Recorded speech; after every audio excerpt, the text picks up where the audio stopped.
We are talking about our basic needs as described by Dr. Glasser. I'll be taking a peek at our need for love and belonging. I'd like to start by offering a definition of a need. This probably isn't the only definition, but it works for my presentation today.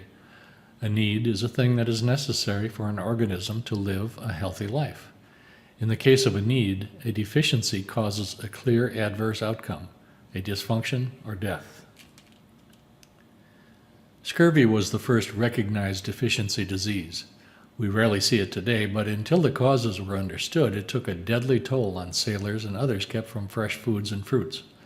Humans, some primates, and guinea pigs are not able to synthesize vitamin C, so a regular dietary intake is required. Without this regular intake, a deficiency in the vitamin results in the disease known as scurvy. In some ways, our need for love is like our need for vitamin C. We can't synthesize it for ourselves. This need needs to be met by connecting with others outside ourselves. The cause of the disease scurvy was not understood until James Lind discovered that by providing lemons from Spain to the sick sailors, they would get better. When England went to war with Spain, lemons were unavailable, so limes from the English colonies in the Caribbean were substituted. This is how English sailors came to be called limeys. The important thing here is to see that when the deficiency is met by providing what is needed, the person gets better. Dr. Alan Schore, a recognized authority on child development and attachment theory, will briefly review some of the love and belonging experiences a child needs. The growth spurt of the brain is occurring from the last trimester of infancy through the second year. And at that time, the brain is more than doubling in size. It's connecting up. But its maturation is experience dependent. It's not as if the genes are encoding how everything is going to fall together. It needs certain types of experiences for the brain to grow. Certain experiences are needed. Those experiences are embedded in the relationship between the caregiver and the infant. If they're positive, if they're regulated, then we'll have an optimal situation, and literally the potentiality of the genes will be carried forth to the fullest, so to speak. As if to say there's something necessary that the human brain needs in terms of other human contact for it to grow. Because when the mother and the infant are in a dyadic dance, when they're attuned to each other, the work of Hofer is now showing that literally their psychobiological systems are co-regulating each other. One thing that usually happens in a child's early experience is they develop a sense of connection with other people. By caring about our infants and children, we not only teach them to accept care, we give them the experience of and the sense of being fundamentally connected with other people. It's this connection that underlies empathy and fundamentally underlies the control of aggression. When a need is not met, something bad happens. I don't believe that the love and belonging needs for these guys had been met early in life, nor were they being met at the time of this tragedy. They exemplify Dr. Glasser's statement that when our basic needs are not being met, the tendency is to turn to addictions, unloving sex, and violence. Another case of the same sort of deficiency disorder leading to senseless violence. This event had a profound effect on Dr. Nancy Buck, who had worked at this facility. This incident became the driving motivation for our webpage, Mental Health and Happiness. Dr. John Bowlby, founder of attachment theory after World War II, noticed that children kept in an orphanage often died of no apparent cause. They were fed, kept clean, but they didn't grow and often died.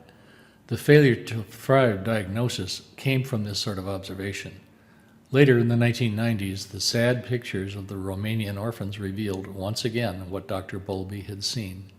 The reason these kids did not thrive was because they were deprived of human contact and were suffering from a deficiency of love and belonging. We can happily look back at how love and belonging needs can be met to prevent the deficiencies we saw. Mother is the first one to help us get our basic needs met, both physical and emotional, through our connection with her. She is the first resident in our quality world.